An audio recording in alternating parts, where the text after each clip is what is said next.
Alrighty, folks, we dropped some very critical information last week's show talking about the potential for rates to go meaningfully higher in the conventional space. Well, we have had the Fed meeting and we have got the results. Before we get into the nitty gritty, let's get rid of that marketing ploy so we can talk about the real. Stephen, do that marketing plug, please. Yes, sir. Although I work very happily for Velocity Mortgage Capital, all the ideas and topics discussed on this channel, that of my own. So let's get it going. Yeah, so if you remember last week, Stephen, we talked about the fact that I thought lending in the conventional space would interest rates would go up, thus Right. compressing the margin between what Velocity offers and what the conventional space offers. We Right. went on to talk about that. We also went on to talk about the fact that your ease of doing business, your make sense lender, all of the things that make Velocity very unique and very easy to deal with. Well, we just had a Fed meeting and guess what happened? Basically, yeah. I mean, and I was trying to study a lot of this too. There's a lot of international influence too, coming out of Japan. Yeah. Because again, the whole changing of the strategy of bringing wealth back into the country. Yeah, So they're yen selling U.S. carry trade. bonds. Yep, they're bringing it Yep. And back. Yep. so, yeah, Yep. man, trust me, I jumped down that rabbit hole and I was like, wow, so I kind of learned a lot. But yeah, after that and the recent Fed meeting, I'm kind of in the same thought process of yourself, thinking rates are going to be going up. So Uncle Steve's going to have a good year again. Yeah, no, so Uncle Steve's gonna have a good year no matter what. But it's really so. I think there's so last week I was fairly convinced, and rightly so, that the long end was going to go up. Right. And again, this doesn't. What people have gotten wrong is they think the Fed influences mortgages, and Right. it really doesn't. Mm-mm. We have had Fed rate cuts, and mortgage rates have gone up. Yep. We just had a Fed pause, Mhm. and mortgage rates shot higher. Mhm. We now have a dude, get this.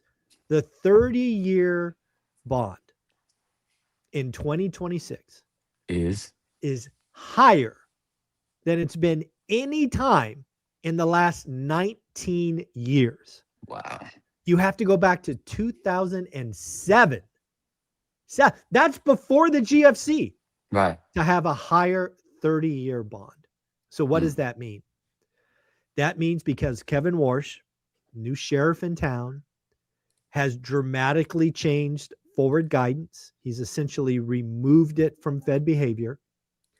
And what the bond market has just started, it will get worse, is repricing risk. Yep. And because they are now having to reprice risk, rates can only go one direction, and that is up from here.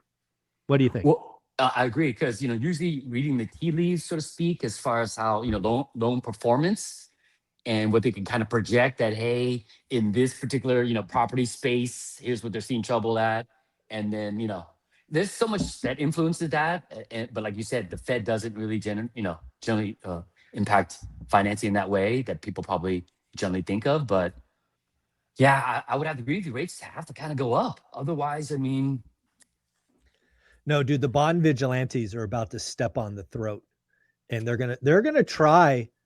I think they're gonna try to press Kevin Warsh to change his ways, and I'm not sure he's gonna. And so rates may go like rates. I mean, let's just put some numbers on this. I think the last time I saw the 30-year bond, it was at 5.2. Right.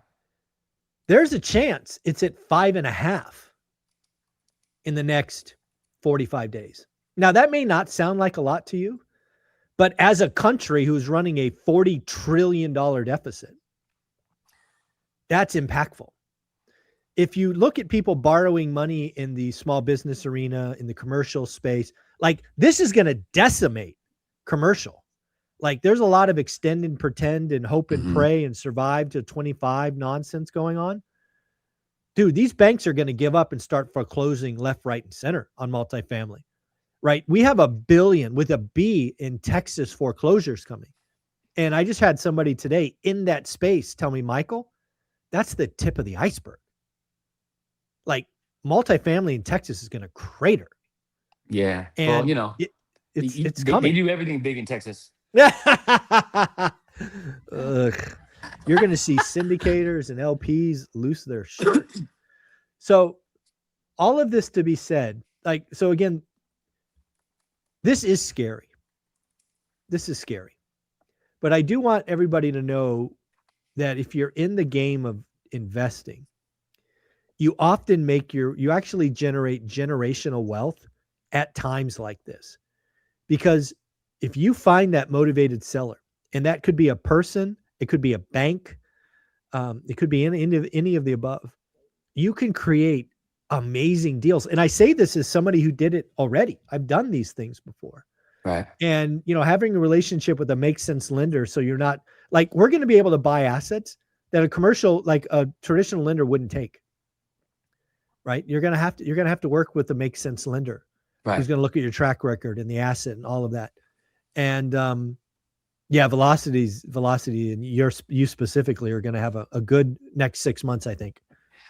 I mean, to be honest, we're this month alone with the promotion, record submissions. I mean, we're like, you got to extend that. You got to talk to your boss and get that. What was that? Free appraisal. You got to get that in August too. Let's get that for August too. Come on. I don't hope so, but no, we're creeping into about almost 600 million in submissions for this month alone. Jesus. Okay. Well, that just tells me I'm right. Right. So yeah, no, I'm looking at somebody has almost 100 submissions for this month. Just one. That's amazing. For 1 month, yeah. There's 2 people actually. Somebody right now, 91 submissions, 92. So yeah, that's 3 a day. That's 3 a day, including Saturday and Sunday. Yeah, 3 loans a day, just racking them up, man. So I think when you start yelling out free appraisals or anything like that, like I said before, there's people standing, kind of on the sidelines, don't want to roll the dice with their own money, but you're playing with house money to see where value's at, and so let's go. Yeah. Oh no, so here's the other thing. So again, we've already celebrated being right, rates going higher. I think they're going higher from here. But here's the other thing that I think is going to happen.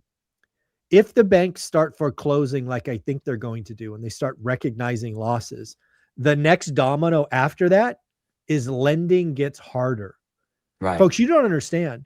In 2009, 10, and 11, I could not get a bank loan. 800 credit score, 6-figure income, 7-figure net worth, never missed. I could not get a bank loan. That might be coming back. So you might have got a soft approval, and you're doing everything, and you get to the end and they say no for some bullshit reason. Right. They need to have a plan B.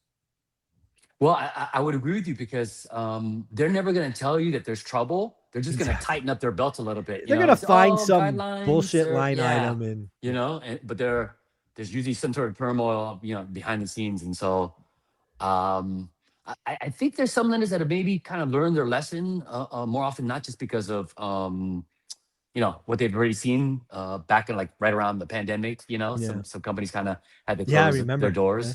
So I think some companies hopefully have kind of seen the mistakes in the past, but you should always have a plan B, because now even with guidelines changing, certain buckets are tightening up. You just don't know until it happens, right? There's usually not a precursor or, hey, we're going to send this down the channel and get everybody ready for it. It's like, nope, it happens all of a sudden, and you should be prepared. So yeah, having a plan B is always a good thing. Yeah.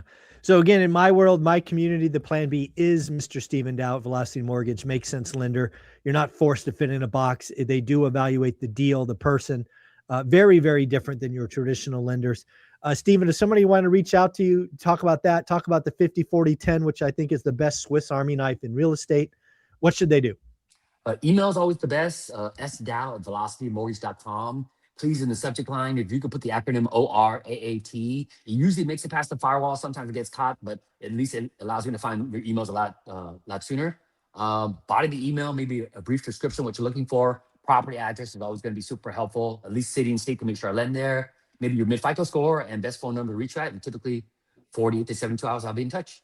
Thanks, family. Take care. Have a good week. You too, bud.